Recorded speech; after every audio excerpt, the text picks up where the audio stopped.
Nous allons évoquer le championnat du monde des rallyes, avec bien sûr le titre à Lancia, mais je pense qu'il faut souligner la performance de Carlos Sainz, qui est champion du monde des pilotes, notamment aux deux épreuves qu'il a disputées, le RAC et les 1000 lacs.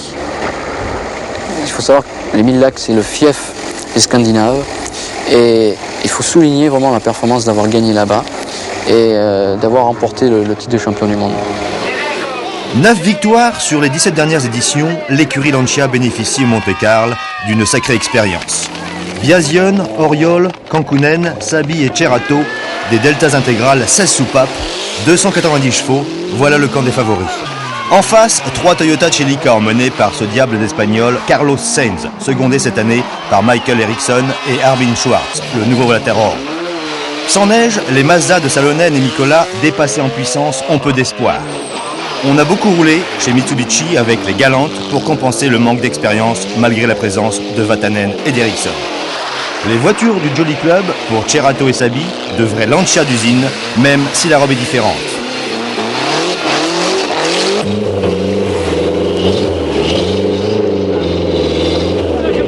Oui, une grande bataille. Ce matin, Carlos m'a repris les 14 secondes que je lui ai pris hier soir dans le Moulinan. Alors, ça s'annonce une grande journée.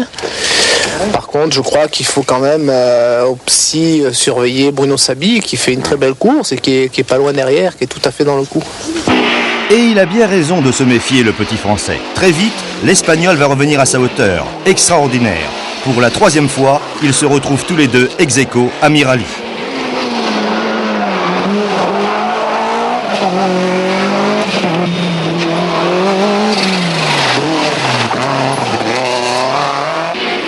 Légèrement distancé en début de course, Saby espère beaucoup des routes de sa région grenobloise pour revenir en force.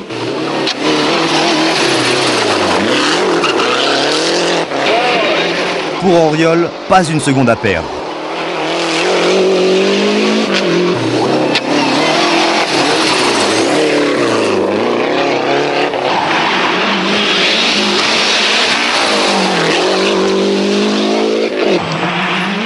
C'est la même préoccupation qui guide Carlos Sainz.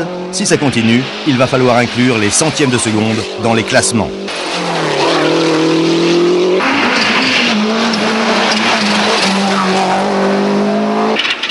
Dans son désir de bien faire, chez lui, Saby a fini par sortir de la route.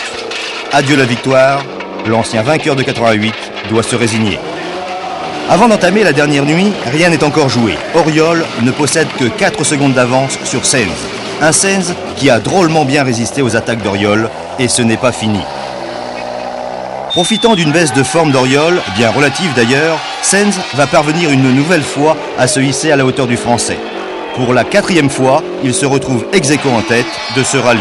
Du jamais vu. Il ne reste que 6 épreuves. Oriol reprend confiance et creuse un petit écart de 52 secondes. Sainz, enfin, s'est résigné. Mais quel suspense! Ça a été très dur. Carlos Sainz a été très vite et il a fallu que je sorte tout ce que je pouvais donner dans les 5 dernières spéciales pour essayer de faire la différence. 2e succès pour Oriol, Cocorico.